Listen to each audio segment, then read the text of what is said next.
ప్రసాద్ ఒక పబ్లిసిటీ కోసమే చేస్తున్నారు. ఈ ప్రసారాల ద్వారానే బీబీసీలో కూడా రావడం,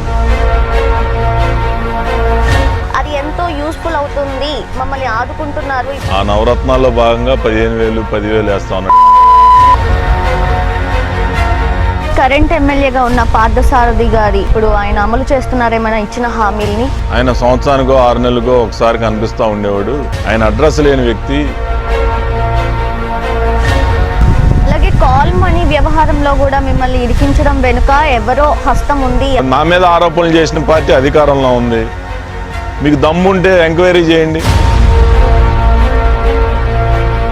మద్యం అయితే డైరెక్ట్గా ముఖ్యమంత్రి జేబుల్లోకి ఒక్కొక్క కంపెనీ నుంచి. ఓటమి చెందిన వెంటనే ఇంటింటికి వెళ్ళి కానీ నన్ను ఆదరించి అన్ని ఓట్లు వేసిన వాళ్ళందరూ కూడా ఒక ధన్యవాదాలు తెలియజేయాలనే ఉద్దేశంతో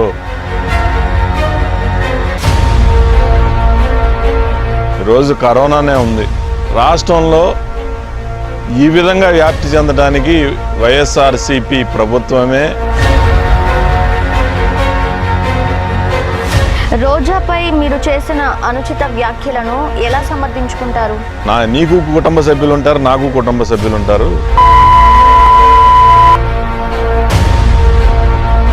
జగన్తో పెట్టుకుంటే జైలుకి అనే భయం, భయపడి కామ్గా ఇంట్లో కూర్చుని అన్న తప్పుడు పనులు చేసే వ్యక్తి కాదు ఈ బోడే ప్రసాద్. కొలుసు పార్థసారథితో ఢీ కొట్టడం అంటే అంత సులువు కాదు. 2019 ఎన్నికల్లో కొలుసు పార్థసారథితో నేను పోటీ చేయలే, వైఎస్ జగన్తో పోటీ చేశాను. ఈ నియోజకవర్గంలో బోడే ప్రసాద్ చేసిన అభివృద్ధి ఏమీ లేదు. ఈ ఆరోపణ అసలు మీరు సంక్షేమ పథకాలతో దూసుకు వెళ్తున్న జగన్ ని అడ్డుకోవడం ఈసారి కష్టమే అంటున్నారు. ఓటు కోసం చేసే జిమ్ముకులు తప్పితే సంక్షేమం కాదు. మిమ్మల్ని అగౌరవంగా వాడు వీడు అని మాట్లాడుతున్నారు మీ ప్రత్యర్థులు.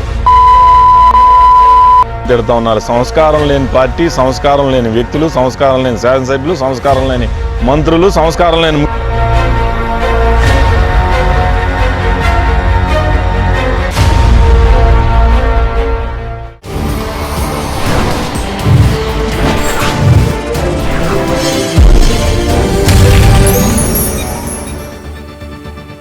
తొలి ప్రయత్నంలోనే సూపర్ మెజారిటీ సాధించి సేవా మార్గంలో తొలి అడుగు, ప్రజాక్షేత్రంలో మలి అడుగుతో పెనమలూరు నియోజకవర్గ ప్రజల గుండెల్లో చిరస్థాయిగా నిలిచిన మాజీ ఎమ్మెల్యే బోడే ప్రసాద్ గారు ఈ రోజు మన ప్రజా ప్రతినిధి. సో ప్రస్తుతం ఆయన మనతోనే ఉన్నారు, ఆయనతో మాట్లాడే ప్రయత్నం చేద్దాం. సో నమస్తే సార్.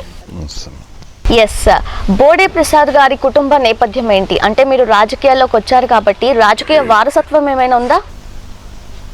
తాతగారి దగ్గర నుంచి గ్రామ స్థాయిలో రాజకీయాలు, చుట్టుపక్కల గ్రామాలకి తాతగారు అంటే పేరుండేది. ఫాదర్ ఏమో కోఆపరేటివ్ బ్యాంక్ ప్రెసిడెంట్గా దాదాపు ఒక 5-6 సార్లు చేస్తున్నారు.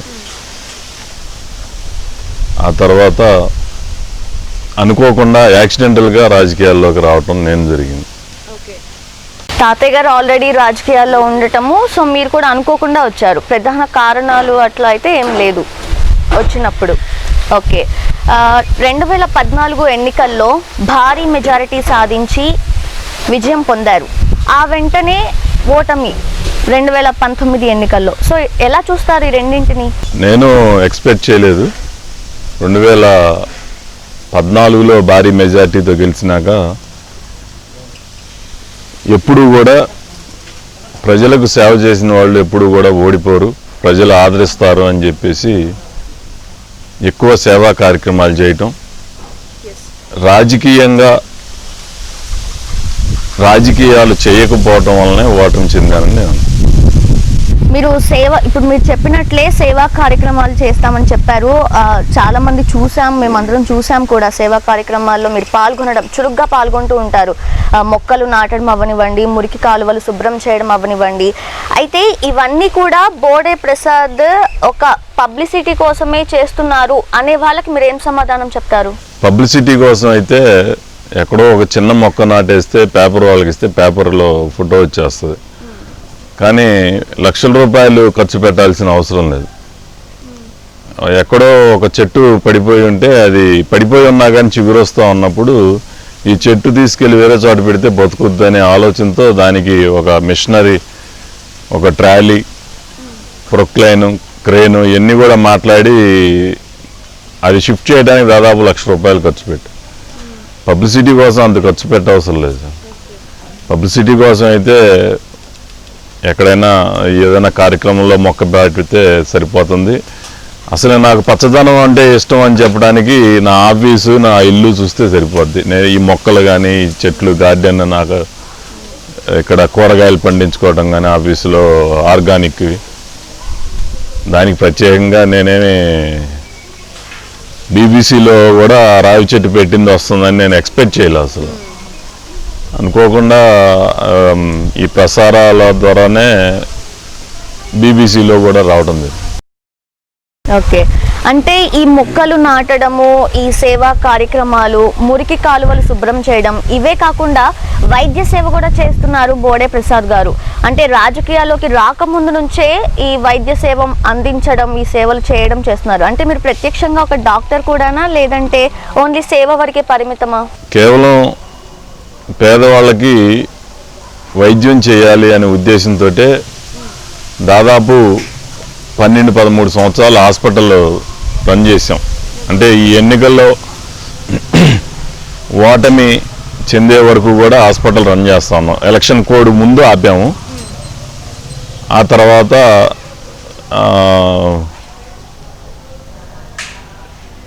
డాక్టర్ గారు కొంచెం పెద్ద వయసు అవటం, డాక్టర్ గారు అందుబాటులో లేకపోవటం వలన అది ఆపివేయటం జరిగింది. ఓకే, సో అంటే డాక్టర్ అవైలబిలిటీ లేక అది ఆపేశారంటారు. డాక్టర్ గారితో పాటు ఇంకొక 2-3 కావాలి. గతంలో ఉండైతే స్టాఫ్ వీళ్ళంతా ఉండేవాళ్ళు.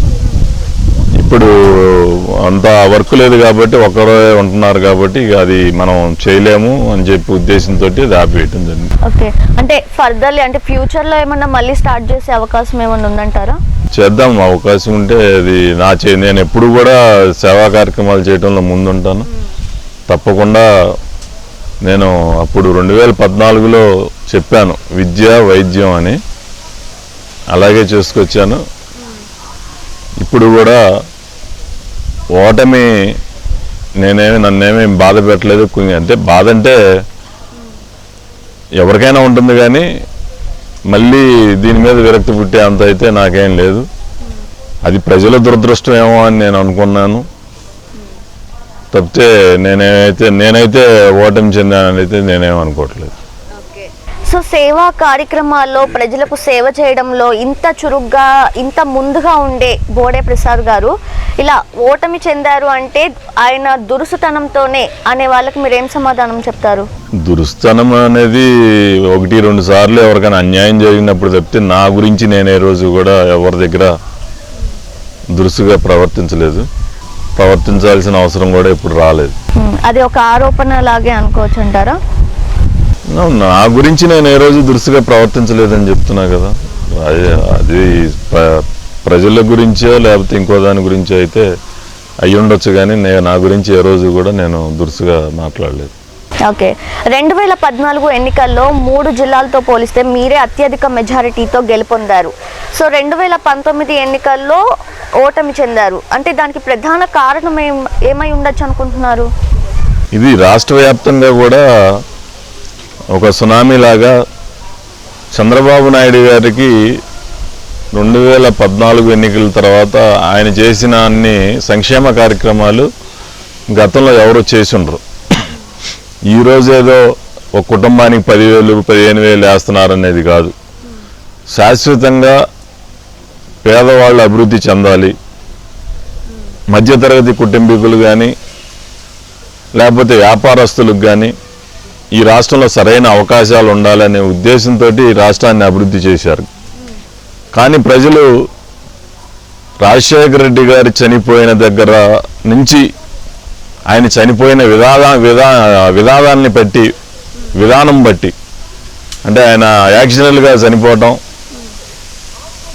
ఒక రోజంతా ఆయన మిస్ అవటం, ప్రజలంతా ఉత్కంఠగా ఎదురు చూడటం, ఆ తర్వాత కాంగ్రెస్ పార్టీలో ముఖ్యమంత్రిగా జగన్మోహన్ రెడ్డి కోరుకోవడం, వాళ్ళు తిరస్కరించి కిరణ్ కుమార్ రెడ్డిని రోషే గారిను ముఖ్యమంత్రిగా చేయడం, ఆ తర్వాత జరిగిన ఈ డ్రామాలు పరిణామాలు అన్నింటినీ ఇతను జైల్లోకి వెళ్ళటం, ఇతను చేసిన అవినీతి గురించి జైల్లోకి వెళ్ళటం, ఇతను పాదయాత్ర చేసిన తర్వాత ప్రజల్లో ఒక సానుభూతి వచ్చి రాజశేఖర రెడ్డిని ఆ రోజు ఆయన చేసిన ఒకటో రెండో పనులకే వెంటనే చనిపోవడంతో ఆయన మీద సానుభూతి రావడం జరిగింది. ఆ సానుభూతితో మొదటిసారి ఎన్నికల్లోనే మరి 2014లోనే తెలుగుదేశం పార్టీ ఒక ఆర్గనైజ్డ్గా ఎన్నికలు చేయటం, మంచి అభ్యర్థుల్ని ఎన్నుకొని ఎన్నికలు చేయడంతో ఆ రోజు అధికారంలోకి రావటం, ఆ తర్వాత మళ్ళీ జగన్మోహన్ రెడ్డికి ఏదో విధంగా ఓట్లు వేయాలి, ఒక అవకాశం ఇవ్వాలనే ఆలోచనతోటి ప్రజలు ఓటేసి మొన్న గెలిపించారు తప్పితే వేరే ఆలోచన లేదు. చంద్రబాబు నాయుడు గారి మీద ఎటువంటి వ్యతిరేకత లేదు. రాజశేఖర రెడ్డి చనిపోయి ఏదో ఆయన చేసిన 1-2 కార్యక్రమాలు, ఫీజు రియంబర్స్మెంట్ కానీ లేకపోతే ఆరోగ్యశ్రీ కానీ ఇవన్నీ చేసి చనిపోవటం వలన ఆయన భగవంతుడిగా ఉన్నాడు. చంద్రబాబు నాయుడు గారేమో ఇన్ని సంక్షేమ కార్యక్రమాలు చేసినా ఆ తర్వాత జగన్మోహన్ రెడ్డికి ఒకసారి అవకాశం ఇద్దామనే ఆలోచనతోటి చంద్రబాబు నాయుడు గారిని ప్రజలు ఒక్కసారికి చూద్దామనే ఉద్దేశంతో జగన్మోహన్ రెడ్డికి ఓట్లు వేసింది. అంటే మీరు జగన్ ఇప్పుడు ప్రెసెంట్ 10-15 వేలు వేయడం అంత కరెక్ట్ కాదు, డెవలప్మెంట్ లేకుండా 10-15 వేలు ఇస్తే సరిపోదు అంటున్నారు. బట్ ప్రజలేమో ఈ లాక్డౌన్ పీరియడ్లో అది ఎంతో యూస్ఫుల్ అవుతుంది, మమ్మల్ని ఆదుకుంటున్నారు, ఇప్పుడు ఆ మనీ ఇచ్చి ఎవరికైతే సంపాదన లేకుండా ఉన్నారో వాళ్ళందరికీ కూడా ఇది ఎంతో ఉపయోగపడుతుంది అంటున్నారు. లాక్డౌన్ అనేది ఇతను నవరత్నాలు ప్రకటించక ముందు లేదే, తర్వాత వచ్చింది. ఆ నవరత్నాలు అనేది నాకు బైబిలు, ఇంకేదేదో భాగవతం, రామాయణం ఇవన్నీ చెప్పుకొచ్చావు కదా. తర్వాత కరోనా వచ్చింది. ఆ నవరత్నాల్లో భాగంగా 15,000, 10,000 వేస్తా ఉన్నాడు. ఈరోజు అభివృద్ధి శూన్యం. రోడ్లన్నీ కూడా R&B రోడ్లన్నీ కూడా అసలు చెరువుల్లాగా మారిపోయినాయి. ఇంకే అభివృద్ధి కార్యక్రమం లేదు. ఒక్క నా నియోజకవర్గంలోనే దాదాపు 100 కోట్ల పైన వేగంగా జరుగుతున్న అభివృద్ధి కార్యక్రమాలు ఇప్పటికి సంవత్సరన్నర కాలంలో ఆగిపోయి ఎన్నికలు పూర్తయిన తర్వాత పనులన్నీ ఆపేసేసి రౌండప్ చేశారు. ఇంతవరకు ఆ కార్యక్రమాలు ప్రారంభించాల. ఓకే, అభివృద్ధి లేనప్పుడు ఓన్లీ సంక్షేమం చేసింటే ఇంక రాష్ట్రం ఎలా అభివృద్ధి జరుగుతుంది? చంద్రబాబు నాయుడు గారు ఉన్నారు. ఐటీ కంపెనీలు కానీ లేకపోతే కియా మోటార్స్ కానీ లేకపోతే విశాఖపట్నం ఈ విధంగా అభివృద్ధి చెందిందంటే అది చంద్రబాబు నాయుడు గారే కారణం. ఈరోజు జగన్మోహన్ రెడ్డి ఏదో గొప్పగా క్యాపిటల్ సిటీ పెడితే అభివృద్ధి చెందుతుందని చెప్పడం మాత్రం అదే అవాస్తవం. అభివృద్ధి అనేది కేవలం క్యాపిటల్తోనే సాధ్యమైతే కనుక జిల్లాకు ఒక క్యాపిటల్ చేసేయాల. 13 రాజధానులు చేసి 13లకు కూడా ఒక ప్రత్యేకంగా ఒక క్రీడా రాజధాని అని, మన కర్నూలుకి ఏ విధంగా హైకోర్టు ఎలా ఇచ్చారో అలాగా జ్యుడిషియల్ క్యాపిటల్ అని, ఎగ్జిక్యూటివ్ క్యాపిటల్ అని అట్లా ఒక 13 రకాలుగా విభజించి 13 జిల్లాలని అభివృద్ధి చేయవచ్చుగా. కేవలం క్యాపిటల్ వల్ల అభివృద్ధి చెందుతుంది అనేది అసత్యం. అతను అసమర్థత కారణం వలన అతను చెప్పుకుంటా ఉన్నాడు ఆ విధంగా. మరి దీనిపై మీరు ప్రత్యక్షంగా వ్యతిరేకించడం అలాంటి ఉద్యమాలు చేయడం అలాంటి ఏం చేయడం లేదు? ఒకప్పుడు రాష్ట్రానికి బడ్జెట్ విషయంలో సరిగ్గా లేదు అని చెప్పి మీరు గుండు గీయించుకున్నారు. మరి ఇప్పుడు ప్రత్యక్షంగా ఉద్యమాలు ఇవేం చేయకపోవడం వెనుక కారణం ఏమైనా ఉందా? సైలెంట్గా ఉంటున్నారు అంటున్నారు. లేదు, కృష్ణా జిల్లాలో నేను, ఉమా గారు, బోండమ్మ గారు, గద్దె రామ్మోహన్ గారు ఒక 5-6గురమే బాగా ఈ అమరావతి మీద పోరాటం చేసిన వాళ్ళం మేము ఉన్నాం. ఈ 40 డేస్లో కరోనా వచ్చిన తర్వాత కరోనా బారిన పడుతుంతో కొద్దిగా పబ్లిక్లోకి మళ్ళీ వెళ్ళి మనం ఏదో ఇది చేయటం ఎందుకులే అని కొంచెం స్లో డౌన్ అవటం జరిగింది. కానీ మాకు గత 4 రోజుల నుంచి కూడా నియోజకవర్గ తెలుగుదేశం పార్టీ ఆధ్వర్యంలో కార్యాలయంలో కార్యక్రమాలు చేస్తూనే ఉన్నాం, నిరసన కార్యక్రమాలు. ఎక్కడా కూడా ఆ విధంగా వెనకాడేది లేదు. తెలుగుదేశం పార్టీ అభివృద్ధి కోసం, ఈ రాష్ట్ర అభివృద్ధి కోసం నిత్యం కూడా చంద్రబాబు నాయుడు గారి అడుగుజాడలు నడుస్తూనే ఉంటాయి. ఓకే, ఈ 3 రాజధానుల విషయంలో హైకోర్టు స్టేటస్ కో విధించింది. సో దానిపై మీ అభిప్రాయం ఏంటి? అది అందరూ ఊహించిందే. రాజ్యాంగ విరుద్ధంగా ఈ రోజున ఆయన తీసుకున్న ప్రతి అంశము కూడా రాజధాని రైతులు క్యాపిటల్ రీజన్ డెవలప్మెంట్ అంటే CRDA కింద అథారిటీ క్యాపిటల్ రీజన్ డెవలప్మెంట్ అథారిటీకి అగ్రిమెంట్ అయి ఉన్నారు. 33,000 ఎకరాలు దాదాపుగా రైతులు ఇచ్చారు. అభివృద్ధి చేసి రాజధానిని అభివృద్ధి చేయాల్సిన బాధ్యత ప్రభుత్వానికి. పార్టీ మారింది కానీ ప్రభుత్వం ఎప్పుడు కూడా ఏది చేసినా కానీ అది తర్వాత వచ్చే ప్రభుత్వాలు కూడా దాన్ని చేపట్టి గవర్నమెంట్ ఇచ్చిన అగ్రిమెంట్లు పూర్తి చేయాల్సిన బాధ్యత ప్రతి ప్రభుత్వం పైన ఉంటుంది. కానీ అది తప్పి ఇతను చేయటం వలన ఈ రోజున న్యాయపరంగా చిక్కులు ఎదుర్కొంటా ఉన్నారు. ఇది తప్పకుండా రైతులకే విజయం. రైతులనే కాదు, ఈ రాష్ట్ర ప్రజలకి హైకోర్టులు కానీ సుప్రీంకోర్టులు కానీ అమరావతి రాజధానిగా ఉండాలని చెప్పేసి జడ్జిమెంట్ వస్తుందని చెప్పేసి మేము అందరం కూడా అనుకుంటా ఉన్నాం. ఓకే, 2014 ఎన్నికల్లో గెలుపొందిన బోడే ప్రసాద్ గారు ఏవైతే హామీలు ఇచ్చారో ఆ హామీలు నెరవేర్చలేకపోయారు, అందుకే 2019 ఎన్నికల్లో ఓటమి చెందారు అనే వాళ్ళకి ఏం చెప్తారు? 2014 ఎన్నికల్లో నేను కొత్తగా అప్పుడు ఎన్నికల్లో ప్రచారంలోకి పాల్గొనడం జరిగింది. ఆ సందర్భంలో నేను ఎటువంటి హామీలు ఇవ్వలా.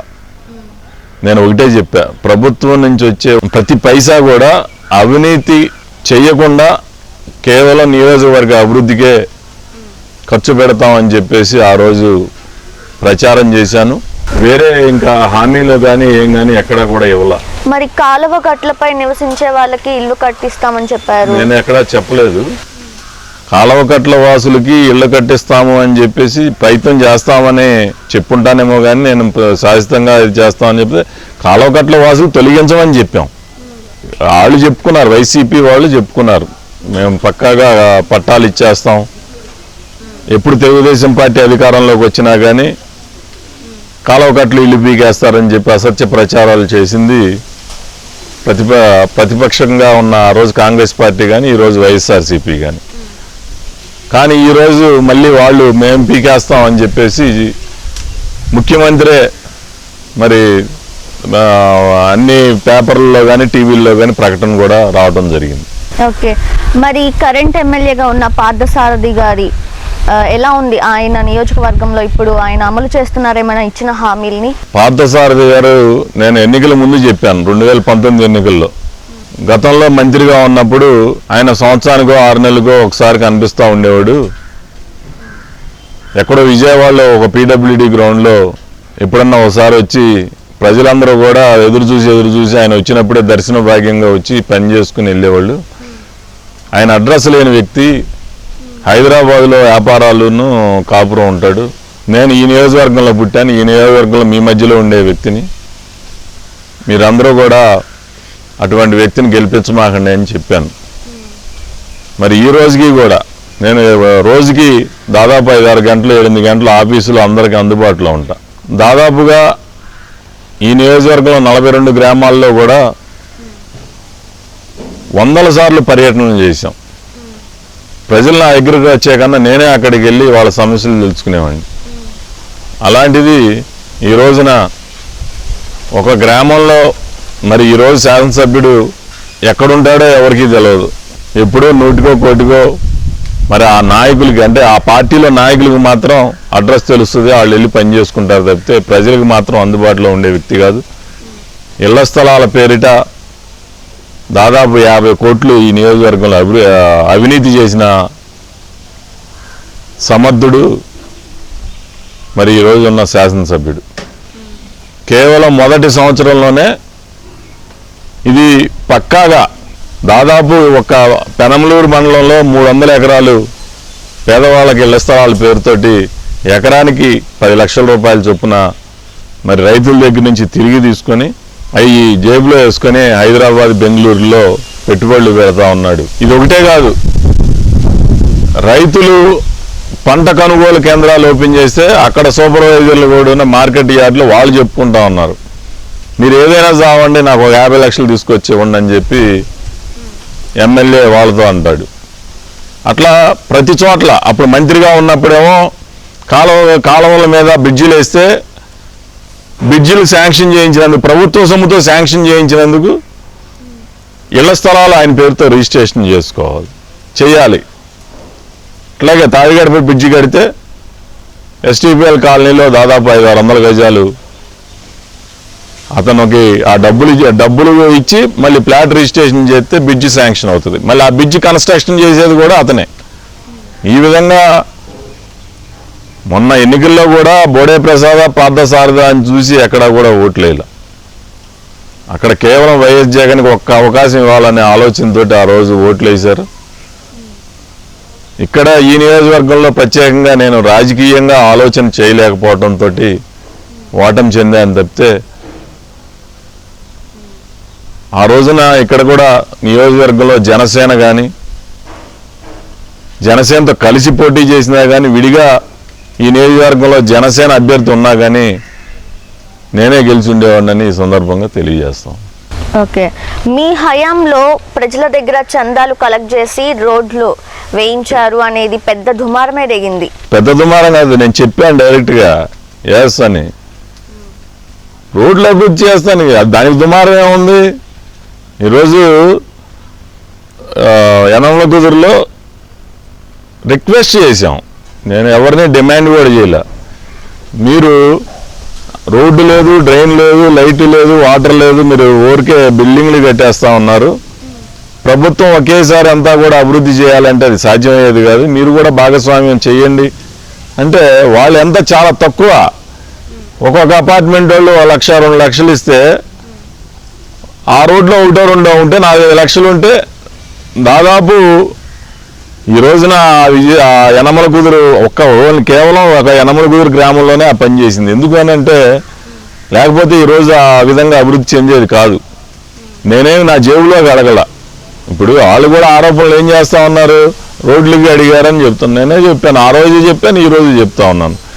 చేశాం కాబట్టి ఈరోజు ఆ ఊర్లో కనీసం అంతమంది 50,000 మంది జనాభా ఉండగలుగుతా ఉన్నారు. ఈ రోజుకి సంవత్సరన్నర కాలంలో ఈ రోజు ఒక్క రోడ్డు కూడా అభివృద్ధి చేయలేకపోయాడు అతను. యనమల కుదురులో రోడ్డుకి ఇంటికి కూడా ఏ సమస్య ఉంది అనేది నాకు తెలుసు, ఈ రోజుకి తెలుసు. కానీ అతను కనీసం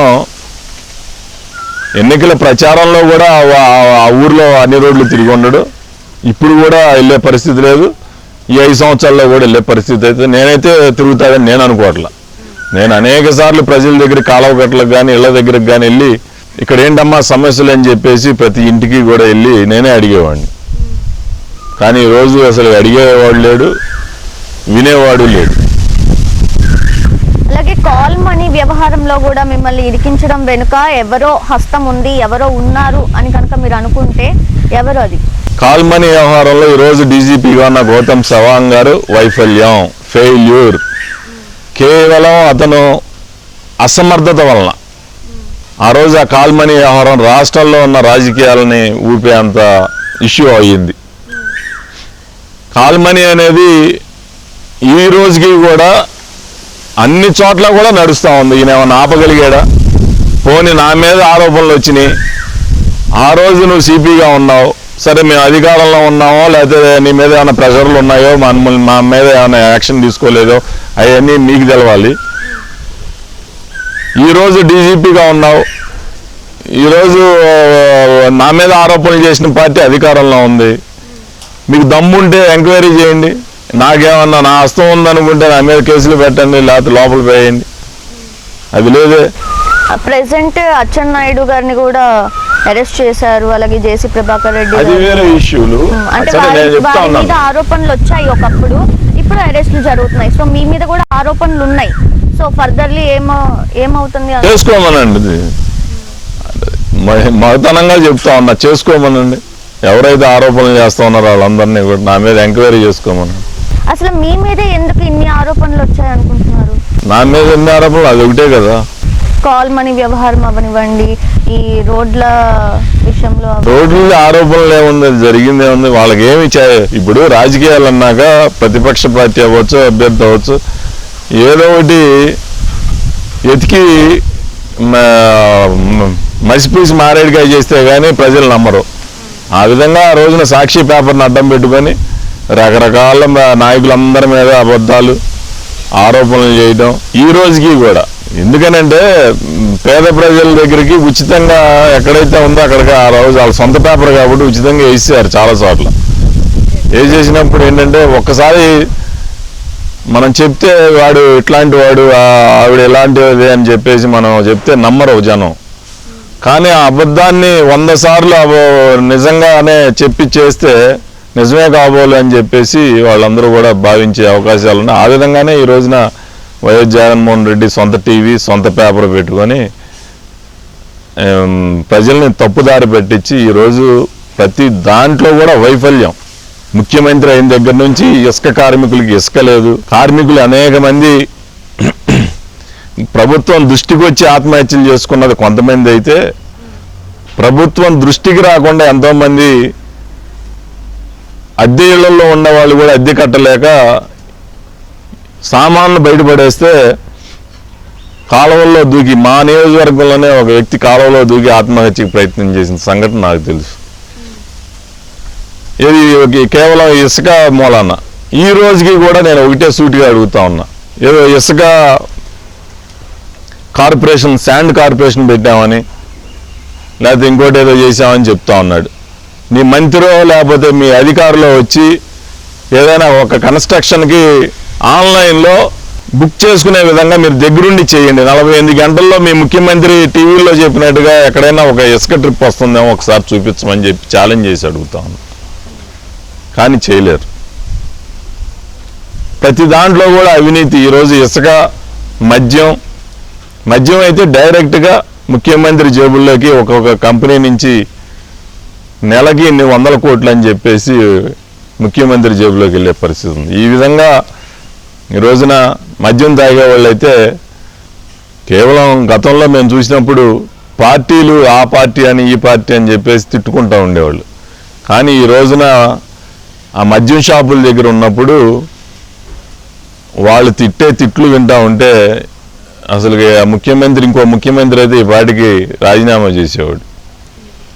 ఆ విధంగా మరి ఈ రోజున జనాలు ఇబ్బంది పడతా, ఆ విధంగా అన్ని తిట్లు తిడతా కేవలం అవినీతి డబ్బు కోసం మరి పడుతున్న వ్యక్తి మరి ఈరోజు ఉన్న.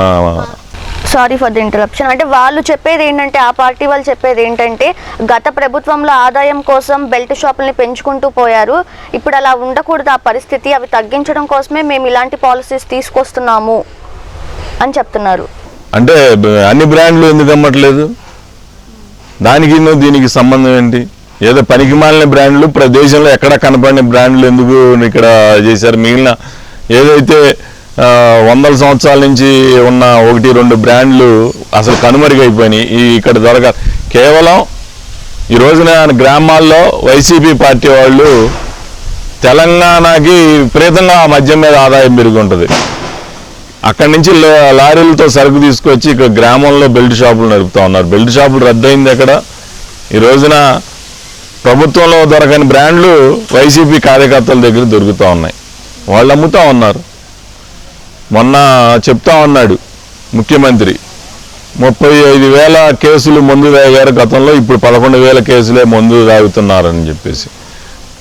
మరి అక్రమంగా అక్కడి నుంచి తెలంగాణ నుంచి వచ్చి ఇక్కడ అమ్ముతున్న మద్యం గురించి మాట్లాడాలిగా.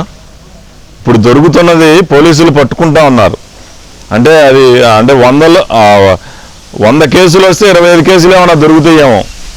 ప్రతిదీ కూడా వీళ్ళు పోలీసులు నియంత్రించలేరు కదా. ఈ విధంగా మరి ఇంకా ఈ అక్రమ మద్యం, అక్రమ సారాయి, అలాగే ఈ రోజున మరి శానిటైజర్లు తాగి ఎంతమంది 15 మంది చనిపోయారు. ఇదంతా మరి నువ్వు ఎక్కడా నియంత్రించింది? అంటే ప్రజల ప్రాణాలతో ఆడుకుంటా ఉన్నావు. మద్యం నియంత్రించడం కాదు, అవినీతి డబ్బులు సంపాదించుకోవడం లిక్కర్లో. ప్రజలు ప్రాణాలు లెక్క చేయకుండా కరోనా సమయంలో కిలోమీటర్ క్యూలు పెట్టేసి కరోనా వ్యాప్తి చెందడానికి పరోక్షంగా కారణం. ప్రజల దగ్గర నుంచి 10,000 రూపాయలు ఈ రోజున రాజకీయంగా మాట్లాడుకోకుండా మామూలుగా మాట్లాడితే 100-80% రోజుకు వారానికి ఒకసారి తీసుకొనిండి, లేకపోతే రోజు తాగేవాళ్ళు ఉన్నారు, కొద్ది గొప్ప అలవాటు ఉన్నవాళ్ళు ఉన్నారు. వాళ్ళందరి దగ్గర కూడా మధ్యతరగతి పేద కుటుంబాల దగ్గర నువ్వు 10,000 ఇస్తే 10 రోజుల్లోనే మళ్ళీ నీ బ్రాండీ షాపుల్లోకి దాదాపు అంటే ఉపయోగించుకున్న వాళ్ళు ఒకళ్ళిద్దరుంటే ఆ డబ్బులు తిరిగి ప్రభుత్వానికి 7-8 మంది మళ్ళీ తిరిగి వైఎస్ జగన్మోహన్ రెడ్డికి ఆ మందు అధిక ధరలకే చెల్లించేసిన సందర్భాలు ప్రత్యక్షంగా చూస్తూ ఉన్నాం. ఓకే, మీ మీద ఉన్న మరో ప్రధాన ఆరోపణ ఏంటంటే డిగ్రీ పరీక్షలు కూడా వేరే ఎవరితోనో రాయించారు అని. సో అలాంటి ఆరోపణలు చేసేవారికి మీ సమాధానం? ఆరోపణలు ఏదైనా చేయొచ్చు, నిరూపించుకోమని చెప్తా ఉన్నాను, నిరూపించమని చెప్తా ఉన్నాను. అండ్ ఉప్పులూరు గ్రామాన్ని దత్తత తీసుకున్నారు. సో అక్కడ మీరు చేసిన అభివృద్ధి పనుల గురించి చెప్తారా? గ్రామంలో దాదాపు 1.5 కోటి పెట్టి ఎస్సీ సబ్ ప్లాన్ నిధులు రిలీజ్ చేయించి దాదాపు అంటే ఓసీ ఏరియాలో బీసీ ఏరియాలో కొన్ని చోట్ల డ్రైన్లు నిర్మాణం చేయాల్సి ఉంది. ఎస్సీ ఏరియాలో మొత్తం కూడా డ్రైన్ల నిర్మాణం, రోడ్ల నిర్మాణం పూర్తి చేయాలన్న ఉద్దేశంతో దాదాపు 50% పనులు పూర్తయినాయి. ఈ లోపు ఎన్నికలు వచ్చినాయి. మళ్ళీ ఈ ప్రభుత్వంలో మొత్తం పనులన్నీ కూడా ఆపివేసి ఎక్కడా కూడా ఏ అభివృద్ధి కార్యక్రమం అనేది చేయట్లా. నేను దత్తత తీసుకున్నది ఉప్పులూరు గ్రామం అయినా ఈ నియోజకవర్గంలో దాదాపు 10-12 గ్రామాలు ఎటువంటి సమస్య లేని గ్రామాలుగా ఆ రోజున తీర్చిదిద్దాం. అంటే సమస్యలు అనేది నిరంతరం ఉంటాయి. ఎక్కువ శాతం రోడ్లు కానీ డ్రైన్లు కానీ నిర్మాణం చేసింది 42 గ్రామాల్లో దాదాపు 10 గ్రామాలు పూర్తి చేసి ఉంటాం. అండ్ ఉయ్యూరులో గవర్నమెంట్ హాస్పిటల్ని 50 పడకల హాస్పిటల్గా చేస్తా అన్నారు. ప్రయత్నం చేశాము. అది ఒక్కొక్కసారి అంటే మన తప్పు లేకుండా ఆ రోజు వైద్య శాఖ మంత్రిగా ఉన్న కామినేని శ్రీనివాస్ గారి దృష్టికి తీసుకెళ్ళాం. ప్రయత్నం చేద్దామని చెప్పారు, ప్రయత్నం చేస్తానని చెప్పారు, కానీ సాధ్యం కావాల. నేను చేసేస్తాను చూసేస్తానని నేను ఎక్కడా కూడా ఏ విషయం కూడా చెప్పను. అవుతుంది అంటే చేస్తాను, అయ్యో చేసి వెంటనే పని ఆ నిమిషంలోనే అయిపోవాలి. లేదు అంటే అవ్వదమ్మా ఎందుకు వేస్ట్ అని చెప్పేసి ముక్కుసూటిగా మాట్లాడటమే నా యొక్క నైజం. జనరల్గా గెలిచి విజయం సాధించారు అంటే చెప్పిన హామీలు నెరవేర్చుకుంటూ పోతారు. ఒకవేళ ఓటమి పాలయ్యారు అంటే కనుక భవిష్యత్ కార్యాచరణపై దృష్టి పెట్టుకొని అలా వెళ్తూ ఉంటారు. కానీ మీరు ఓటమి చెందిన వెంటనే ఇంటింటికి వెళ్ళి థ్యాంక్స్ చెప్పారు. దాని వెనుక కారణం ఏంటి? అప్పటిదాకా నన్ను ఆదరించి మరి దాదాపు 90,000 ఓట్లు ఈ నియోజకవర్గంలో నాకేశారు. మరి ఆ ప్రజలందరికీ కూడా గెలిస్తేనే కృతజ్ఞతలు తెలియజేయటం కాదు, ఓడిపోయినా నాకంటూ నా మనుషులు ఉన్న వాళ్ళందరూ కూడా నా మనుషులేని కాదు, అందరూ మన మనుషులే. కానీ నన్ను ఆదరించి అన్ని ఓట్లు వేసిన వాళ్ళందరూ కూడా ఒక ధన్యవాదాలు తెలియజేయాలనే ఉద్దేశంతో ఎక్కువ మంది పేదవాళ్ళు నివసించే చోటకి వెళ్ళి తెలియచేయడం జరిగింది. నేను చేసిన అభివృద్ధి ఇది అయినా కూడా నేను ఓడిపోయాను అని చెప్పగలరా? కానూరు ఉంది, మనం సనత్ నగర్ దాకా ఆ పంటకాల రోడ్డు అక్కడ దాకా ఉండేది. మరి అక్కడి నుంచి 100 అడుగుల రోడ్డు వరకు కూడా మళ్ళీ పంటకాల రోడ్డు, మరి డివైడరు, చక్కగా లైటింగ్, సెంట్రల్ లైటింగు, అలాగే Kamineni hospital road central lighting, Yanamala కుదురు బ్రిడ్జి శాంక్షన్ చేయించి దాదాపు 80-90% పూర్తి చేసాం. యనమల కుదురు గ్రామంలో 80-90% రోడ్లన్నీ కూడా పూర్తి చేసాం. అట్లా ఈ నియోజకవర్గంలో ప్రతి అభివృద్ధి కార్యక్రమానికి నా వంతు లోపం లేకుండా ప్రతిదానికి కూడా కృషి చేశాం. ఎక్కడైతే బాగా అభివృద్ధి జరిగి ఎక్కడైతే బాగా చేసామో అక్కడే బాగా ఓట్లు తక్కువ వచ్చింది. మరి అది ప్రజలు కూడా ఆలోచించుకోవాలి. ఏదో ఎన్నికల సమయంలో కులమో మతమో పార్టీయో అవి చూడకుండా శాశ్వతంగా మరి మీరు ఎప్పుడైతే గెలిపించిన 5 సంవత్సరాలు ఎక్కడైతే మీ వెంట ఉండి మీరు మా దగ్గరికి వచ్చే కన్నా మేమే మీ దగ్గరికి వస్తామని చెప్పి ప్రతి 6 నెలలకు ఒకసారి గ్రామాల్లో తిరుగుతూ సమస్యలు తెలుసుకొని పరిష్కారం చేసే వ్యక్తులు కావాలో, లేకపోతే పార్టీలు, కులాలు, మతాలు, ప్రాంతాలు అన్నీ కూడా ఆలోచించుకొని 5 సంవత్సరాలు మనకు అందుబాటులో అనే వ్యక్తి కావాలో. ఇప్పుడు ఎలాగో అయిపోయింది, నష్టం జరిగింది. రాబోయే ఎన్నికల్లో అయినా ఆ రోజు వచ్చే 500, 1000 ఓటు కోసం వచ్చే 1000 ఆ గురించి ఆలోచించకుండా ప్రజలందరూ కూడా ఒక మంచి అభ్యర్థి అనుకుంటేనే ఓట్లేసి గెలిపించుకోవాలని చెప్పేసి వాళ్ళందరూ విజ్ఞప్తి చేస్తూ ఉన్నా. ఓడిపోయినందువల్ల నాకేం నష్టం లేదు.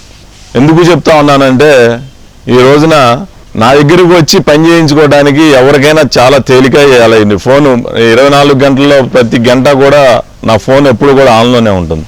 ఫోన్లోనే స్పందిస్తాను. లేకపోతే ఆఫీస్ దగ్గరికి వస్తే మేము ఎప్పుడు కూడా అందుబాటులో ఉంటాం.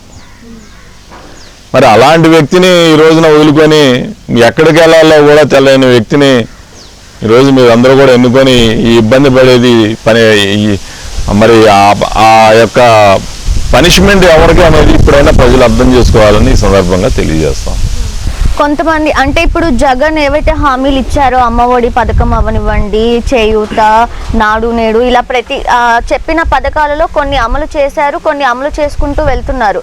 సో ఇలానే కనుక జగన్ ప్రభుత్వం కంటిన్యూ అవుతే టీడీపీకి భవిష్యత్తు ఉండదు అని చాలా మంది అంటున్నారు. దానికి ఏం సమాధానం చెప్తారు? ఈ రోజున ఓటు వేయడానికి 1000, 2000 ఎన్నికల సమయంలో జేబులో పెడితే ప్రజలు ఓటేసేస్తారు అనుకుంటే భ్రమే. ఈరోజు ప్రభుత్వం సొమ్ములు తీసుకొచ్చేసి 5000, 10,000 శాంక్షన్ చేసేస్తాము, లేకపోతే నేను హామీ ఇచ్చాను అమ్మ ఒడి అని, లేకపోతే ఇంకా ఏదో కార్యక్రమాలు అని చెప్పేసి అన్నీ చేసేసి ఇస్తాను అంటే ప్రజలు ఎప్పుడు కూడా ఆదరించరు. ఈ రోజున ప్రజలు ఆదరించేది అభివృద్ధి కోరుకుంటారు, వాళ్ళు చదువుకున్న బిడ్డలకి ఉద్యోగాలు కోరుకుంటారు, కార్మికులకు ఉపాధి కోరుకుంటారు, రాష్ట్రం అభివృద్ధి చెందాలని కోరుకుంటారు. ఈరోజు కరోనానే ఉంది రాష్ట్రంలో.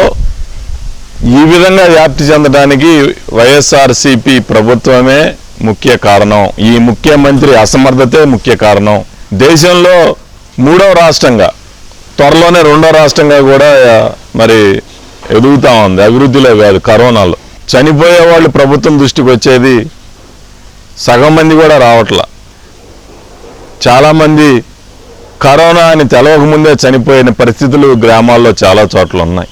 ఇంకొన్ని మరణాలు ప్రభుత్వ లెక్కల్లో ప్రభుత్వం దృష్టికి వచ్చినా కానీ ఈరోజు ప్రకటించకపోవటం, కరోనా కట్టడిలో పూర్తి వైఫల్యం చెందటం, అధికారంలో ఉన్న శాసనసభ్యులు కానీ, అధికారంలో ఉన్న మంత్రులు కానీ, ముఖ్యమంత్రులు కానీ 100,000 మందితోటి మీటింగులు పెడతాం. ప్రజా వ్యతిరేక విధానాలు చేపట్టినప్పుడు ప్రభుత్వం ప్రతిపక్ష పార్టీగా మేము బాధ్యతగా నిరసన వ్యక్తం చేయడానికి 10 మంది మీద రోడ్డు మీదకి వస్తే వాళ్ళని అణిచివేయడానికి కరోనా బూచిగా చూపెట్టి మా మీద కేసులు కడటానికి ఈ కరోనాను వాడుకుంటా ఉన్నాడు తప్పితే, ఈరోజు కరోనా టెస్ట్ చేయించుకుంటే లక్షణాలుండి చనిపోయిన వ్యక్తికి ఏమో నెగిటివ్ వస్తూ ఉంది. కరోనా పాజిటివ్ అని తెలిసిన వ్యక్తికేమో పూర్తిగా కోలుకొని 10 రోజుల తర్వాత రిపోర్ట్స్ ఇస్తూ ఉన్నారు. లేదు, కరోనా పాజిటివ్ అని అతను చనిపోయిన తర్వాత తెలియజేసే పరిస్థితికి వచ్చేసారు. ఈ రోజున ఏ విధంగా కూడా మరి కరోనా మీద ప్రభుత్వం నియంత్రించలేకపోయింది. ఒక పేదవాడేమో ప్రైవేట్ హాస్పిటల్కి వెళ్ళి వైద్యం చేయించుకోలేడు, డబ్బున్నవాడేమో ప్రైవేట్ హాస్పిటల్కి వెళ్తే హౌస్ఫుల్ బోర్డు, ఎవరికి సినిమా థియేటర్లు చూసేవాళ్ళం హౌస్ఫుల్ అని. ఈరోజు హాస్పిటల్స్ హౌస్ఫుల్ బోర్డు పెట్టేసి మేము వైద్యం చేయలేము మొర్రో అని చెప్పేసి చేతులు ఎత్తి దండం పెడతా ఉన్నారు. ప్రైవేట్ హాస్పిటల్స్ వాళ్ళేమో నీ ఆరోగ్యం రికవరీ అవుతుంది అనుకుంటే వైద్యం చేస్తాను తప్పితే నువ్వు చచ్చిపోతావు అనుకుంటే వైద్యం చెయ్యమని చెప్పేసి మొహమాటం లేకుండా చెప్తా ఉన్నారు. ఎందుకు చేయరు నేను అడిగితే, ప్రభుత్వం మాకు వెంటిలేటర్ మీదకి వెళ్ళే పేషెంట్లకు వైద్యం చేయమాగని మీకు వెంటిలేటర్కి పర్మిషన్ ఇవ్వట్లేదని చెప్పేశారని చెప్పి చెప్తా ఉన్నారు. ఈ విధంగా ప్రజలకి సరే ప్రజల సొమ్ము దోచుకున్నారు, ప్రజల ప్రాణాలంటే లెక్కలేని పరిస్థితి ఉంటే మాత్రం భారీ మూల్యం చెల్లించుకోవాల్సి వస్తుంది భవిష్యత్తులో అని వైఎస్ఆర్ ప్రభుత్వానికి ఈ ముఖ్యమంత్రికి నేను తెలియజేస్తా ఉన్నాను. ఓకే, సో కరోనా కట్టడిలో అయితే ప్రభుత్వం పూర్తిగా వైఫల్యం చెందింది అని అంటారా? 100% ఈరోజు జరుగుతున్న మరణాలన్నిటికీ కూడా కారణం ఈ ముఖ్యమంత్రి వైఎస్ జగన్మోహన్ రెడ్డి. ఇక గతంలో మీ భార్య కూడా ప్రచారం చేసి ఓడిపోయారు, సో దాని గురించి ఆలోచిస్తే బాధ అనిపిస్తుందా? ఈ ఓడిపోయినాక బాధగానే ఉంటుంది, కానీ భార్య ప్రచారం అనేది గతంలో 2014లో చేసింది, 2019లో చేశారు. మనం ఆ 10-12 రోజుల్లో నియోజకవర్గంలో అన్ని చోట్ల కూడా మనం తిరగలేం కాబట్టి, నేనే కాదు ఏ అభ్యర్థి అయినా సరే ఇంట్లో ఉన్న కుటుంబ సభ్యులందరూ కూడా తల ఒక గ్రామానికి వెళ్ళి ప్రచారం చేయడం అనేది సర్వసాధారణం. మహిళ అనే సెంటిమెంట్ తో ప్రచారం చేయించారు, అంటే ఆ ప్రయత్నం చేశారు. అది అలానే ఉంది, అతను కూడా చేశాడు, నా మీద నిలబడిన అతను. మహిళ అనే సెంటిమెంట్ ఉంటే నేను నిలబడకుండా మహిళనే నిలబెట్టొచ్చుగా, అలా ఏముండదు. జనరల్గా మనం అందరం కూడా ఫ్యామిలీ మెంబర్స్ అందరూ కూడా ప్రచారంలో పాల్గొంటూ సర్వసాధారణం. రోజాపై మీరు చేసిన అనుచిత వ్యాఖ్యలను ఎలా సమర్థించుకుంటారు? నేను ఏ రోజు కూడా ఎవరిని ఊరికే అనను. నువ్వు ఆడబిడ్డవైతే నేను మగవాడిని, నా మీద కూడా కాల్ మనీ అని సెక్స్ రాకెట్ అని చెప్పేసి పదే మాట్లాడితే నేను ఒకటే అన్నా, నీకు కుటుంబ సభ్యులు ఉంటారు, నాకు కుటుంబ సభ్యులు ఉంటారు. ఆ మాట మాట్లాడినప్పుడల్లా నా కుటుంబ సభ్యులు ఎంత బాధపడతారో ఒకసారి అర్థం చేసుకో. నేను ఏదైతే నేను గతంలో ఆరోపణలు చేశానో ఈ విధంగా ఆరోపణ చేస్తే నీ కుటుంబ సభ్యులు ఏ విధంగా బాధపడతారో అని చెప్పేసి మాట్లాడటం జరిగిందే తప్పితే నేను వేరే ఎక్కువ మాట్లాడలేదు. మహిళలు అంటే బోడే ప్రసాద్ గారికి గౌరవం లేదు, దానికి ఉదాహరణగా రోజా గారు and sub collector Misha Singh episodes ని చెప్తున్నారు ఎగ్జాంపుల్ గా. దానికి ఏం సమాధానం చెప్తారు అలాంటి వాళ్ళకి? మిషా సింగ్ది పూర్తిగా అది వేరు, ఆ సబ్జెక్ట్ వేరు, ఇది వేరు. ఇది రాజకీయంగా రోజాని విభేదించడం జరిగింది. పర్సనల్గా నీకు ఏదన్నా ఉంటే ప్రూవ్ చేసుకుని మాట్లాడాలి కానీ ఈ విధంగా మాట్లాడొద్దు అని చెప్పేసి మాట్లాడటం జరిగింది.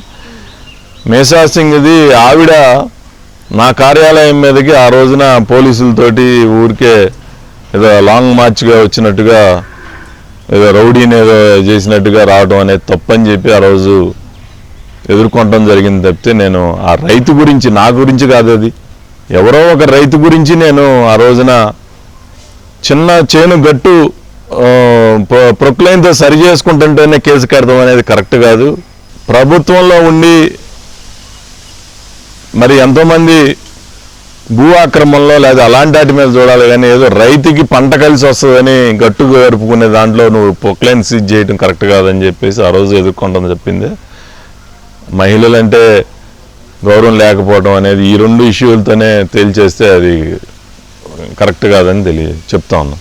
ఓకే, బోడే ప్రసాద్కు ఒకప్పుడు ఉన్న చురుకు ఇప్పుడు ప్రత్యక్ష రాజకీయాల్లో లేదు, చూపించడం లేదు, ఎందుకు? అంటే దాని కొలమానం ఏంటో నాకు అర్థం కావట్లే. నేను పూర్తి స్థాయిలో వ్యాపారాలు లేవు, నాకు వేరే ఏం లేవు. ఇక్కడ 100% ప్రజలకు అందుబాటులో ఈ రోజుకి కూడా ఇక్కడే ఉంటా ఉన్నాను. ఈ సంవత్సర కాలంలో కరోనా వచ్చిన తర్వాత 40 రోజులు మాత్రమే నేను ఇంటికి పరిమితం అయ్యాను తప్పితే ఏ రోజు కూడా ఇప్పటికీ కూడా ప్రజల మధ్య తిరుగుతూ ఉన్నాను, గ్రామాల్లో తిరుగుతూ ఉన్నాను, ఆఫీసులో అందుబాటులో ఉండి పార్టీ అభివృద్ధికి ఏం చేయాలో అది చేస్తానే ఉన్నాను. ఇక ఈ 3 రాజధానుల విషయానికి వస్తే రాజధాని రైతులకి మేము అండగా ఉంటాము అని టీడీపీ ప్రభుత్వం చెప్తూనే ఉంది. సో ఆ పోరాటంలో మీ పాత్ర ఎలా ఉండబోతోంది? మా వంతు కృషిగా మేము అమరావతి ఇక్కడి నుంచి తరలిస్తున్నారు అని చెప్పిన మొదటి రోజే జిల్లాలో ఉన్న నాయకులందరితోటి కూడా కాగడాల ప్రదర్శన పెట్టి గద్దె అనురాధ గారు కానీ, ఉమా గారు కానీ, లేకపోతే రామ్మోహన్ గారు కానీ మేమందరం కూడా మాకు ఇక్కడ మొదటి కేసు కట్టిన జిల్లాలో ఇక్కడి నుంచి దాదాపు 4-5 కిలోమీటర్లు భారీ కాగడాల ర్యాలీతోటి నిరసన వ్యక్తం చేయడం జరిగింది. ఆ తర్వాత నేను మందడం వెళ్ళి, తుళ్ళూరు వెళ్ళి అక్కడ ఉన్న గ్రామాలన్నింటిలో కూడా తిరిగి అక్కడ వాళ్ళందరికీ, రైతులందరికీ మద్దతు పలకటం, ఇక్కడ నిరసన కార్యక్రమాలు చేయటం. ఇప్పుడు నా మీద ఏదైతే ఈ అమరావతిలో దాదాపు 4-5 కేసులు కట్టడం జరిగింది నిరసన వ్యక్తి కార్యక్రమాలు తెలియజేసిన సందర్భంలో. ఇంకా మనం ఇంకా చురుకుగా లేకపోవడం అనేది మీరు ఏ విధంగా చెప్తా ఉన్నారు? అంటే అంటున్నారు చురుగ్గా ఉండడం లేదు ఇప్పుడు ప్రెసిడెంట్ బోడే ప్రసాద్ గారు. కారణం జగన్తో పెట్టుకుంటే జైలుకి అనే భయం ఏమన్నా వెంటాడుతుందేమో అన్నట్లు అంటున్నారు. బాబు, కారుకి జెండా ఉంటుంది చూడమను, ఒకసారి షూట్ చేసుకో. ఈ జిల్లాలో కానీ ఈ రాష్ట్రంలో కానీ తెలుగుదేశం పార్టీ అధికారం కోల్పోయిన మరుసటి రోజే కారుకి జెండా కట్టి నిత్యం తెలుగుదేశం పార్టీ ఇచ్చే జెండాతో తిరిగే వ్యక్తిని నేను ఇంకా అంతకన్నా వేరే ఏం చెప్పవసరం లేదు. ఎవరికో భయపడి కామ్గా ఇంట్లో కూర్చుని అన్న తప్పుడు పనులు చేసే వ్యక్తి కాదు ఈ బోడే ప్రసాద్ అని ఈ సందర్భంగా తెలియజేస్తాను. ఈసారి 2024 ఎన్నికల్లో కొలుసు పార్థసారథితో ఢీ కొట్టడం అంటే అంత సులువు కాదు అనే వాళ్ళకి మీరేం సమాధానం చెప్తారు? 2019 ఎన్నికల్లో కొలుసు పార్థసారథితో నేను పోటీ చేయలే, వైఎస్ జగన్తో పోటీ చేశాను. ఈసారి 170 నియోజకవర్గాల్లో చంద్రబాబే పోటీ చేస్తారు కానీ బోడే ప్రసాద్ పోటీ చేయడు. 2014 నుంచి 19 వరకు చేసిన అభివృద్ధి సంక్షేమ కార్యక్రమాలు చూసి తెలుగుదేశం పార్టీ అభ్యర్థులను గెలిపిస్తారు కానీ బోడే ప్రసాద్ను చూసో ఇంకొకరిని చూసి అయితే గెలిపించరు. మా వంతు కృషిగా పార్టీకి మేము ప్రభుత్వం ఇచ్చే సంక్షేమ కార్యక్రమాలు అభివృద్ధి కార్యక్రమాలు మరింత చురుగ్గా చేసే విధంగా పాల్గొంటాను తప్పితే వేరే ఏం కాదు. ఇళ్ల పట్టాల పంపిణీని పూర్తి చేసి పార్థసారథి మిమ్మల్ని ఇంటికే పరిమితం చేస్తా అంటున్నారు, ఏం సమాధానం ఇస్తారు? మంచిదే, ఇళ్ల పట్టాలు పంపిణీ చేయాలనేది నాది కూడా చిరకాల కోరిక. నేను ముఖ్యమంత్రి గారికి అంటే చంద్రబాబు నాయుడు గారు ఉండగా చాలాసార్లు చెప్పాను, పూర్తి చేయండి. కానీ పేద ప్రజలు ఒక్కసారి ఆలోచించండి. వణుకూరు గ్రామంలో మురుక్కోడు పక్కన కొద్దిపాటి వర్షం పడితే మనిషి మోకాళ్ళ లోతు నీళ్లు నిలబడే చోట 200 ఎకరం 300 ఎకరం కొని ఇళ్ల ప్లాట్లు వేస్తూ ఉన్నారు. దాంట్లో ఎకరాకి 10 లక్షల రూపాయలు అవినీతి చేశారు. ఈ నియోజకవర్గంలో 500 ఎకరం 450 ఎకరం తీసుకుంటే ఎకరానికి 10 లక్షలు అంటే దాదాపు 40-50 కోట్ల రూపాయలు కళ్ళకు కట్టినట్టుగా ఈరోజు అందరికీ తెలుసు దోపిడీ జరిగిందని. అది ఒక ఎత్తు అయితే పేద ప్రజలు నిత్యం కూడా ఈ రోజున వీళ్ళు ఇచ్చే భూమి అది 50 లక్షలు 60 లక్షలకు ఖరీదు చేసే భూమి బాగా అయితే వీళ్ళు చేసే ఇన్ఫ్రాస్ట్రక్చర్ తోటి నాకు తెలిసి 1000 రూపాయలు గజం ధరకి ఇవ్వాలి. ఏది వీళ్ళు వేసి 24 అడుగులో 18 అడుగులో రోడ్లు వేస్తే. కానీ వీళ్ళు కార్యకర్తలే ఒక పేదవాడికి ఇళ్ల స్థలం రావాలి అంటే 20,000 నుంచి 50,000 దాకా లంచం తీసుకునే పరిస్థితి ఉంది. అక్కడేమో శాసనసభ్యుడు ఎకరాకి 10 లక్షలు తీసుకున్నాడు. ఇక్కడ గ్రామంలో ఉన్న వైఎస్ఆర్సీపీ కార్యకర్తలేమో ఇళ్ల స్థలం కేటాయించాలి అంటే మనిషికి 20,000 నుంచి 50,000 దాకా లంచం ఇస్తేనే తీసుకుంటా ఉన్నారు, ఇస్తామని అంటా ఉన్నారు. ఇది ఒక ఎత్తు అయితే ఈరోజు సిటీకి దగ్గరలో కాలువకట్ల మీదో లేదా ఎక్కడైనా అద్దెళ్లలో ఉండేవాడో దారి డొంక లేని అక్కడికి తీసుకెళ్ళి అక్కడ ఒక 300 ఎకరం డెవలప్ చేస్తే రేపటి నుంచి అక్కడి నుంచి పేదవాడు సైకిల్ వేసుకొనో లేకపోతే బస్సుకో రావాలి అని అంటే ఒక 2 కిలోమీటర్లు నడిచి మళ్ళీ బస్సు ఎక్కి అక్కడికి వచ్చేసరికి ప్రతిరోజు ట్యాక్స్ కట్టాల్సిందే గవర్నమెంట్కి. అంటే ప్రతిరోజు ఒక 20 రూపాయలు 30 రూపాయలు ఆటోకి కానీ సిటీ బస్సుకు కానీ ఛార్జీలు చెల్లించాల్సిందే. ఈరోజు ఇంటి స్థలం ఇచ్చామని చెప్పి గొప్పగా డప్పాలు కొట్టుకోవటం కాదు. గతంలో ఇచ్చిన ఇళ్ల స్థలాలకి ఈ రోజుకి డ్రైనేజీ లేదు, రోడ్డు లేదు, లైట్ లేదు, మంచినీరు లేదు, చెత్త కలెక్ట్ చేసే నాదుడు లేడు. ఈ రోజున 300 ఎకరం 400 ఎకరం లేకపోతే ఒక 10,000 20,000 ఇళ్ల స్థలాలు ఇస్తే ఒక 2 జనరేషన్స్ 3 జనరేషన్స్ డ్రైనేజీ, రోడ్డు, వీధి లైటు, మంచినీరు, సరైన సౌకర్యాలు ఇన్ఫ్రాస్ట్రక్చర్ లేని చోట ఒక 20-30 సంవత్సరాలు ఉంటే కానీ అక్కడ అభివృద్ధి జరగని పరిస్థితి ఉంది. పేద ప్రజలు అర్థం చేసుకోవాలి. ఆ రోజు చంద్రబాబు నాయుడు గారు ఇళ్ల స్థలాలు ఇవ్వాలి అంటే ఈ విధంగా చేయాలి అనుకుంటే 5 సంవత్సరాల్లో అసలు ఇళ్ల స్థలం లేని పేదవాడిగా తయారు చేసేవాళ్ళం. కానీ చంద్రబాబు నాయుడు గారు ఆలోచన అది కాదు. నిత్యం మురికి కాలువ కోసం, డ్రైనేజ్ కోసం, లేకపోతే మంచినీరు కోసం పోట్లాడుకునే పరిస్థితి ఉండకూడదు.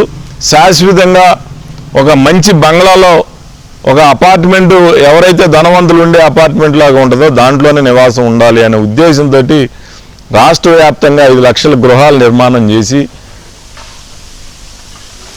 సింగిల్ బెడ్రూమ్ 2 బెడ్రూమ్ హౌసులు నిర్మాణం చేస్తే వాటన్నిటినీ కూడా ఈ రోజున చాలా చోట్ల క్వారంటైన్ సెంటర్లుగా వాటిని వాడుకోవడం జరిగింది.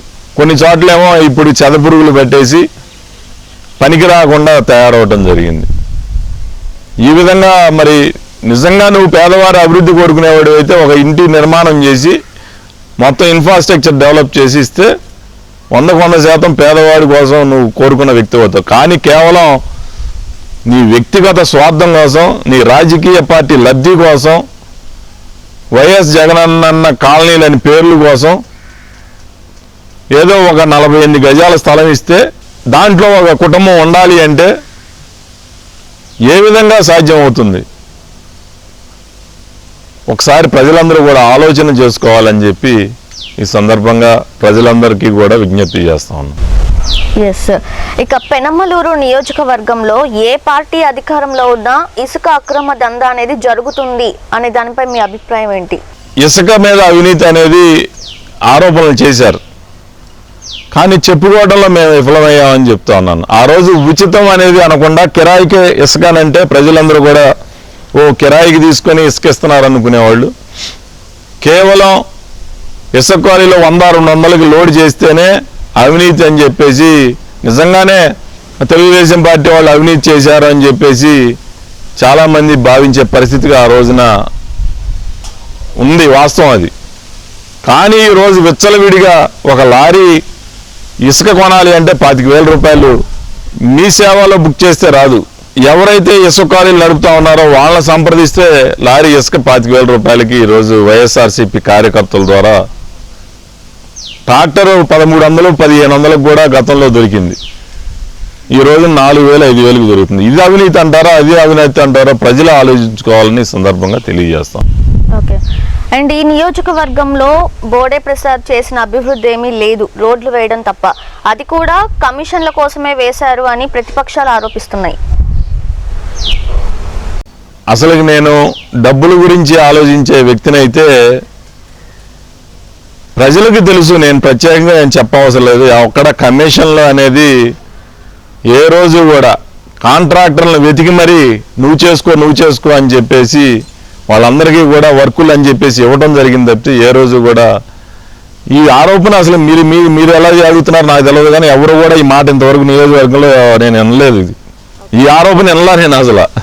జగన్ ప్రభుత్వంపై సైలెంట్ గా ఉండటానికి వల్లభనేని వంశీతో మీకున్న స్నేహమే కారణం అనే వాళ్ళకి నేను ఇందాకే చెప్పాను, జెండా గడ్డు తిరిగే మొదటి వ్యక్తిని ఈ రాష్ట్రంలో నేనేనని. వల్లభనేని వంశీతో నాకు ఫ్రెండ్షిప్ ఉంటే ఫ్రెండ్షిప్ వేరు, పాలిటిక్స్ వేరు. నేను దానికి జగన్కి లింక్ ఏంటి? అది అలా ఏం కాదు. నేను చాలా ఉన్న 1-2 యాక్టివ్ పర్సన్స్లో నేను ఎప్పుడు కూడా ఆ యాక్టివ్నెస్ నాలో తగ్గదు, యాక్టివ్గానే ఉంటాను. ప్రెసెంట్ ఇంతకు ముందు చాలా చురుగ్గా ఉండే బోడే ప్రసాద్ గారు ప్రెసెంట్ చాలా అన్యాక్టివ్గా ఉంటున్నారు. మేబీ వైసీపీ ప్రభుత్వం నుంచి గ్రీన్ సిగ్నల్ వస్తే అక్కడికి వెళ్ళడానికేనేమో అని చాలామంది అనుకుంటున్నారు. వాళ్ళకి ఏం సమాధానం చెప్తారు? నా కారు నా జెండానే. 2024 ఎన్నికల నాటికి బోడే ప్రసాద్ ఎజెండా మారుతాయి అనే దానికి మీరు ఏం సమాధానం చెప్తారు? జెండా ఎజెండా అన్న చెప్పాను, నా కారు నా జెండానే చూస్తేనే జనాలకి తెలుస్తుంది, ఇంకా వేరే ప్రత్యేకంగా ఏం చెప్పవసరం లేదండి. సంక్షేమ పథకాలతో దూసుకు వెళ్తున్న జగన్ ని అడ్డుకోవడం ఈసారి కష్టమే అంటున్నారు. సంక్షేమం ఒకటి కాదు ముఖ్యం, ప్రజలు అభివృద్ధి కోరుకుంటారు. ఈరోజు సంక్షేమ కార్యక్రమాలు కాదు, ఇందాక చెప్పాను నేను, అది ఓటు కోసం చేసే జిమ్మికలు తప్పితే సంక్షేమం కాదు. సంక్షేమం అంటే చంద్రన్న బీమా కానీ, అన్న క్యాంటీన్ కానీ, లేకపోతే ముఖ్యమంత్రి సహాయ నిధికి దాదాపు ఒక నియోజకవర్గంలో 15-20 కోట్ల రూపాయలు మరి ఆ రోజున సహాయం చేయడంలో కానీ, ఒకటి కాదు ఈ రోజున పెళ్లి కానుక కానీ, చంద్రబాబు నాయుడు గారు 2014 నుంచి 19 వరకు చేసినన్ని సంక్షేమ కార్యక్రమాలు ఏ ప్రభుత్వంలో కూడా జరగలేదు అని చెప్పేసి, దాంతో సమానంగా జగన్మోహన్ రెడ్డి కూడా చేయలేడని చెప్పి సందర్భంగా తెలియజేస్తాను. వచ్చే ఎన్నికల్లో మీరు గెలవడానికి మీకున్న అవకాశాలు ఏంటి? రాజకీయంగా ఈ 5 సంవత్సరాల్లో గెలవాలి, మళ్ళీ వచ్చే ఎన్నికల్లో గెలవాలని ఓడిపోయిన అభ్యర్థి ప్రయత్నం చేస్తాడు, గెలిచిన అభ్యర్థి మళ్ళీ గెలవాలని ప్రయత్నం చేస్తూ ఉంటాడు. నాకైతే ఇది ఒక మంచి ఒక గుణపాఠమో లేకపోతే గుణపాఠం అనుకుంటారా లేకపోతే ఒక అనుభవం అనుకుంటారా, నాకు మాత్రం ఒక మంచి అనుభవం లాగానే ఉంది. తప్పకుండా గతంలో చేసిన దానికన్నా కూడా మళ్ళీ చెప్తా ఉన్నాను, మళ్ళీ ఓడిపోతే అది ప్రజలు తప్పు తప్పితే నా తప్పు కాదు. నేనైతే ఎప్పుడూ కూడా సేవా కార్యక్రమాలు చేయడంలో కానీ ప్రజలకు అందుబాటులో ఉండటం కానీ తెలుగుదేశం పార్టీ ఈ నియోజకవర్గంలో బలోపేతం చేయడానికి కానీ నా వంతు కృషి నేను ఎప్పుడూ చేస్తానే ఉంటానని తెలియజేస్తాను. ఓకే, మిమ్మల్ని అగౌరవంగా వాడు వీడు అని మాట్లాడుతున్నారు మీ ప్రత్యర్థులు, వారిపై మీ స్పందన ఏంటి? సంస్కారం లేని వ్యక్తులు ఎప్పుడు కూడా నా మీదే ఉంది, నేను ఇంకా వాళ్ళ మీద చిన్నవాడిని అనుకోండి, అంటే నా మీద ప్రేమ ఉన్నట్టు వాడు వీడు అంటే.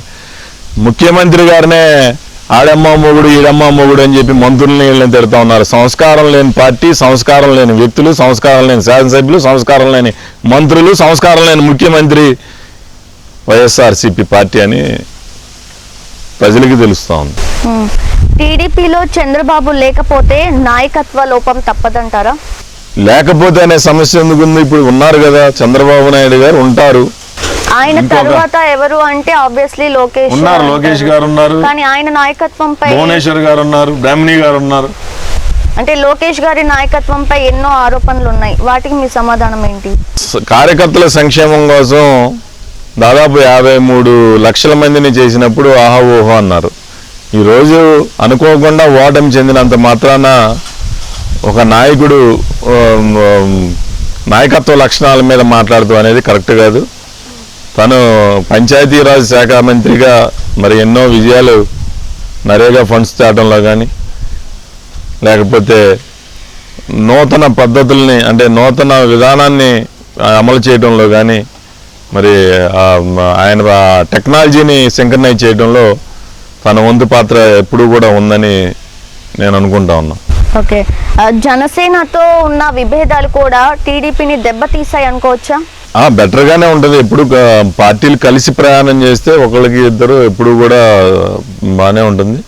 విభేదాలు ఏం కాదు. ఆ రోజున బీజేపీ తోటి రాష్ట్ర ప్రయోజనాల కోసం విభేదించడం జరిగింది చెప్తే తెలుగుదేశం పార్టీకి బీజేపీకి వ్యక్తిగతంగా తగాదాలు ఏమున్నాయి? ఆ రోజున ప్రత్యేక హోదా గురించి ప్రతిపక్ష పార్టీ మరి రెచ్చగొట్టి ప్రజలందరినీ కూడా ఎంపీలని రాజీనామా చేయించి అది చేసి ఇది చేసి 25 మంది పార్లమెంట్ సభ్యులను ఇవ్వండి నేను ప్రత్యేక హోదా సాధిస్తానని చెప్పి ఈ రోజునేమో బీజేపీ పార్టీకి పూర్తి మెజారిటీ వచ్చింది, నేనేం చేయలేను, దేవుడి దయ్యా అని చెప్పి చెప్తా ఉన్నాడు. అంటే ప్రజలందరూ కూడా అర్థం చేసుకోవాలి. ఆ రోజున రాష్ట్రం కోసం చంద్రబాబు నాయుడు గారు బీజేపీతో ఘర్షణ పడ్డారు తప్పితే వేరే ఏమీ లేదు. ఈ రోజున నీ కేసులు మాఫీ చేసుకోవడానికి నువ్వు బీజేపీతో రాజీ పడి ప్రత్యేక హోదా ఎత్తవు, ఈ రాష్ట్ర ప్రయోజనాల గురించి మాట్లాడవు, ఇంకా వేరే ఏది మాట్లాడవు. ఫర్దర్గా బీజేపీతో దోస్తీకి టీడీపీ సిద్ధంగా ఉంది అనే దానికి మీ సమాధానం? అయితే అయ్యి ఉండొచ్చు, అదేమో దాని గురించి రాజకీయ పార్టీలు విభేదిస్తారు, మళ్ళీ కలుస్తారు. నేనైతే దాని గురించి మాట్లాడే స్థాయిలో అయితే నేను లేను. అంటే వచ్చే ఎన్నికల్లో వైసీపీని ఓడించే సత్తా టీడీపీకి ఉంది అంటారా? ప్రజలకు ఉంది, ప్రజలకు మేలు చేసే టీడీపీ పార్టీకి ఉంది. వచ్చే ఎన్నికల్లో ఈ నియోజకవర్గంలో మీ భవిష్యత్ కార్యాచరణ ఎలా ఉండబోతోంది? నిత్యం ప్రజల్లో ఉంటే నా భవిష్యత్తు ప్రణాళిక. చివరిగా ఇప్పుడు ప్రెసెంట్ సిచ్యువేషన్ చాలా డిఫికల్టీ ఉంది కరోనా అనే దాంతో, సో ప్రజలకి మీరు ఎలాంటి అవేర్నెస్ కల్పిస్తున్నారు కరోనా పైన? ప్రజలందరికీ కూడా మరి నేను కూడా వ్యక్తిగతంగా కరోనా బాధితుల్లో ఒకడిగా మీరందరూ కూడా క్షేమంగా ఉండాలని కోరుకునే వ్యక్తుల్లో మొదటి వాడిని. ఈరోజు మీరందరూ చూశారు, కరోనా మొదలైనప్పుడు ముఖ్యమంత్రి అసలు ఏమీ లేదు, పారాసెటమాల్ను బ్లీచింగ్ పౌడర్తో ఈ రోగం తగ్గిపోద్ది, ఎవరు భయపడకుండా ఉండండి అని చెప్పేసి ప్రజలకి ఒక అపోహ అనేది కలగజేసిన వ్యక్తి. కానీ వందలాది మంది ఈరోజు ప్రాణాలు కోల్పోతూ ఉన్నారు. ఇందాక కూడా చెప్పాను, ప్రభుత్వం దృష్టికి వచ్చిన మరణాలు కొన్ని అయితే ప్రభుత్వం దృష్టికి రాకుండా చనిపోతున్న వాళ్ళు అనేకం. ప్రభుత్వం దృష్టికి వచ్చిన కరోనా రోగులు కొంతమంది అయితే ప్రభుత్వం దృష్టికి రాకుండా కరోనా బారిన పడిన వాళ్ళు చాలామంది. ఈరోజు గ్రామాల్లో కరోనా లక్షణాలు వస్తే ఎక్కడికి వెళ్ళి టెస్ట్ చేయించుకోవాలో తెలియదు. కరోనా పాజిటివ్ వస్తే ఏ వైద్యం చేసుకోవాలో తెలియదు. పోనీ వ్యాధి లక్షణాలు ముదిరితే గవర్నమెంట్ హాస్పిటల్కి వెళ్ళాలంటే, పేదవాడు వెళ్ళాలంటే ఆ పాజిటివ్ రిపోర్ట్ వచ్చేసరికి జరగాల్సిన నష్టం జరుగుతూ ఉంది. నెగిటివ్ రిపోర్ట్ ఉన్న వ్యక్తి కూడా పాజిటివ్ లక్షణాలతో చనిపోవడం జరుగుతూ ఉంది. ఇలా అనేక లోపాలు ఉన్నాయి. పేదవాడు వైద్యం చేసుకోవాలంటే ప్రైవేట్ హాస్పిటల్కి వెళ్ళలేడు. గవర్నమెంట్ హాస్పిటల్కి వెళ్తే అక్కడ సరిగా స్పందించేవాడు లేడు. డబ్బున్నవాడు కరోనా బారిన పడి వైద్యం చేయించుకోవాలంటే ప్రైవేట్ హాస్పిటల్స్ అన్నీ కూడా హౌస్ఫుల్ బోర్డులు పెట్టేసి మేము చేయలేమని చెప్తా ఉన్నారు. ఇంకా ఈ ప్రభుత్వం చేసింది ఏమిటి అంటే, జనన మరణాలు రోజు బులెటిన్లో తెలియజేయడమేనా వీళ్ళు చేసే పని? అంటే చనిపోయిన వాళ్ళు ఎంతమంది, కరోనా వ్యాధిని పడిన వాళ్ళు ఎంతమంది అని చెప్పి తెలియజేసింది తప్పితే ఈ ప్రభుత్వం కరోనాని అరికడతంలో చేసింది లేదు. ఆ మరణాలు లెక్కించడంలో కూడా అన్ని అబద్ధాలు. ఈరోజు ప్రకటించేది కొంత అయితే ప్రకటించకుండా చనిపోయే వాళ్ళు చాలామంది ఉన్నారు.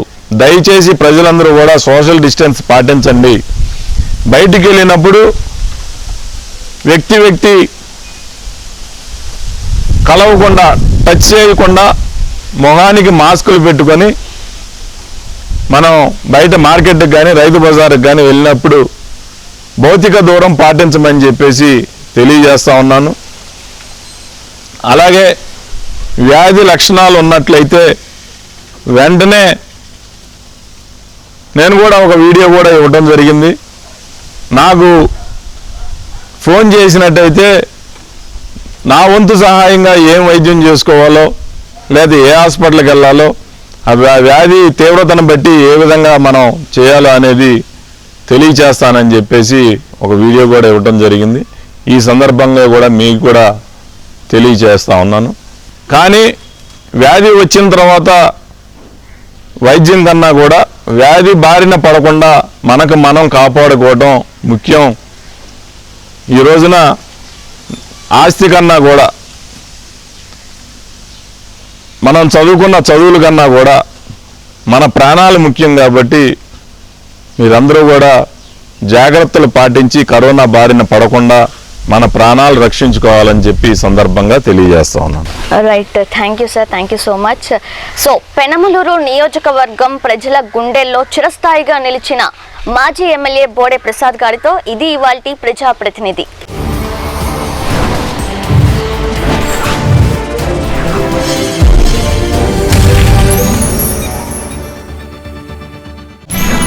మా పేజ్ ని లైక్ చేయండి, షేర్ చేయండి. మరిన్ని తాజా వార్తల కోసం APTS న్యూస్ తెలుగుని సబ్స్క్రైబ్ చేయండి. పక్కనే ఉన్న బెల్ ఐకాన్ ని క్లిక్ చేయండి.